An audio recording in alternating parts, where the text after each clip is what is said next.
Muitas pessoas perguntam, por que é que no Antigo Testamento a gente lê e que era permitido que um homem se casasse com mais de uma esposa, com várias esposas? Porque a gente encontra tantas e tantas citações no Antigo Testamento, versículos onde um homem tem muitas esposas e concubinas e escravas. A resposta é essa. Naquele tempo a terra estava começando a ser povoada. As famílias precisavam ser numerosas. Precisavam de muitos e muitos filhos para trabalhar no campo, com os rebanhos, para a defesa da propriedade. E por uma outra razão muito importante, haviam muito mais mulheres do que homens. Por quê? Guerras e mais guerras, problemas entre tribos e muitas mortes. Quem ia para a guerra, geralmente eram os homens, e por isso morriam muitos jovens. Haviam muitas e muitas mulheres e poucos homens. Então, nesse tempo se permitia que um homem se casasse com quantas mulheres ele pudesse sustentar. E assim nós vamos encontrar homens casados com muitas mulheres. Jacó, nosso patriarca Jacó, casou-se com 2 mulheres, com Lia e com Raquel. Mas atrás delas vinham também as escravas, as servas. E essas servas não podiam ficar sem maridos, iam permanecer ali sempre, atendendo a sua ama, a esposa. E para evitar prostituição, para evitar problemas maiores, a lei permitia então que quando alguém se casasse com uma dama e ela viesse com sua serva, aquela serva também passaria a formar parte de todo o casamento. Assim era antigamente. Hoje, claro, não é mais assim, apesar de que tem muito caboclo que queria que fosse ainda assim. Também nós vamos encontrar, por exemplo, por outro lado, no Tibete, na região do Himalaia, os casos em que uma mulher pode se casar até com 7 homens, 7 maridos, desde que sejam irmãos. Ainda existem tribos no Tibete que adotam esse costume. São coisas culturais, de acordo com as necessidades. No tempo do rei Davi, nosso grande rei, o segundo grande rei de Israel, dos 3 que Israel teve, lá pelo ano 1000 a.C., nós vamos encontrá-lo com muitas esposas. E não porque ele quisesse, porque na verdade, se ele vencesse tal tribo, aquele chefe daria, olha, vou lhe dar, para selar nossa aliança de paz, vou lhe dar uma das minhas filhas como esposa. E não aceite para ver uma nova guerra. Então, usava-se muito isso, alianças entre os povos, aliança de paz, aliança disso, daquilo, uma guerra vencida, e lá ia uma esposa, uma das filhas, uma da princesa, e com essa esposa vinha criadas e servas. Por isso Davi possuía muitas e muitas esposas. Talvez ele nem tenha conhecido todas, mas possuía. Agora vejamos, o Evangelho todinho, a primeira leitura, o Salmo, tudo hoje nos fala de uma palavra pequena, mas muito importante, que chama-se perdão.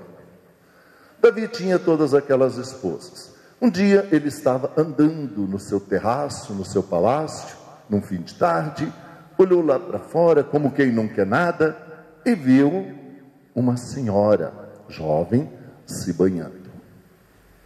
Achou-a muito formosa e o coração foi tomado de uma paixão avassaladora. Paixões são perigosas porque cegam. E ele ficou cego pela paixão. Mandou os criados descobrirem quem era aquela mulher. Descobriram que era Betsabeia, esposa de Urias, um soldado leal, um comandante leal de seu exército, um homem exemplar. E que fazer? A paixão dominou-o. Então ele fez um plano, colocou Urias diante do pelotão numa guerra perigosa contra uma tribo perigosíssima. Urias vai à frente, sem dúvida nenhuma, a sentença estava assinada. Solitário, ele morre, cai ali. E Betsabeia fica viúva. O plano de Davi deu certo. Ele então a toma como esposa. Um erro que ele vai se arrepender o resto da vida. Entra então Natã, um homem justo, profeta da corte, e vem lhe contar uma história. Davi, existia um homem muito rico com um rebanho de ovelhas muito grande. Mas perto dele morava um outro senhor que era pobre e tinha somente uma ovelhinha, que ele estimava e cuidava. Um dia aquele homem rico, dono de um grande rebanho, recebeu visitas e quis matar uma ovelhinha para servir de refeição. Foi até o seu rebanho, olhou todas e disse: não vou matar nenhuma das minhas ovelhas. Foi lá, buscou a ovelhinha do homem pobre, a única que ele tinha, matou e serviu. Que tu me dizes, Davi, desse homem? E Davi se encheu de fúria, de cólera. Esse homem deve ser morto, esse homem deve ser castigado, tirar a única ovelhinha do homem pobre e carente. E Natã diz: pois este homem és tu, Davi. Tu tinha tantas esposas, você foi querer justamente aquela que você viu, que era a única esposa de Urias. E para deixá-la livre, tu coloca-o numa empreitada tão difícil, onde ele certamente encontraria e encontrou a morte. Esse homem és tu. Davi então convence-se do seu grande erro. Felizmente, ele teve consciência para se penitenciar e pedir perdão a Deus. O arrependimento dele foi grande. Que bom que ele tinha na sua vida, na sua corte, um amigo que apontou a sua falha. Porque amigo não é aquele que nos elogia, que nos adula. Amigo é aquele que com caridade mostra nossas dificuldades, nossos defeitos, para nos ajudar. Essa é uma grande verdade. Davi tinha este homem chamado Natã. Porque a primeira coisa que Davi fez, quando ele sentiu-se errado, foi tentar dissimular o erro. Como nós também fazemos. Quando nós erramos, tentamos dissimular o nosso erro. Aí vem uma mentira para justificar. Para sustentar essa mentira, quantas outras mentiras vêm atrás?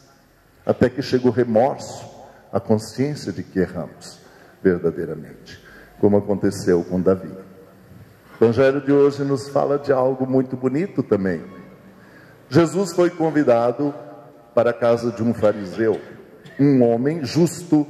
Simão era um homem seguidor das leis, era um homem bom, era um homem correto, cumpridor de todos os seus deveres.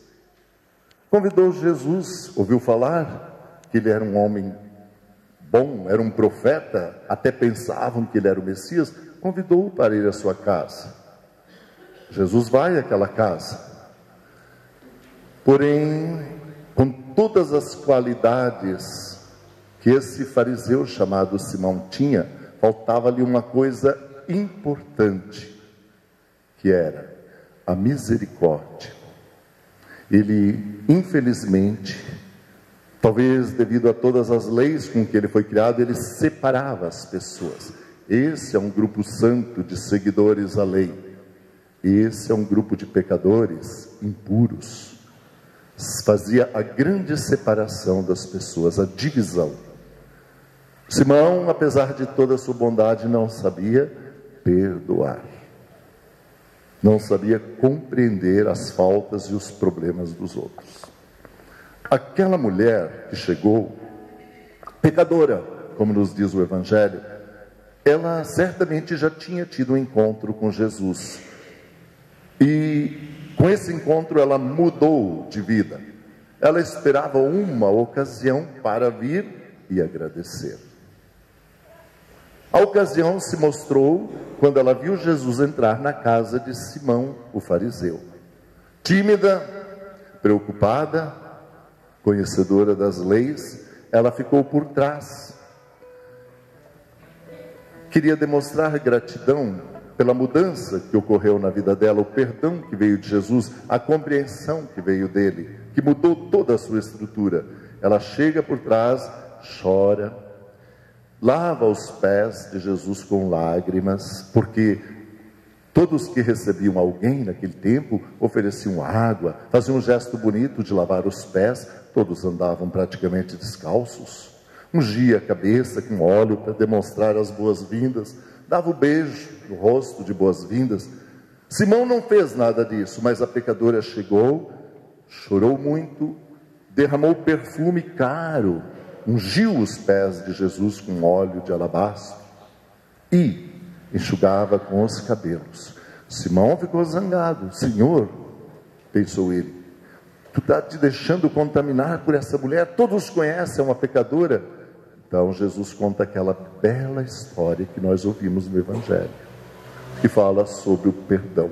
Na verdade, o perdão é a grande novidade cristã. É em Jesus Cristo que nós vamos conhecer o perdão. É Ele que abre esse caminho. Na verdade, até o fim da sua vida, nos últimos dias na cruz, as últimas palavras dele falam sobre o perdão.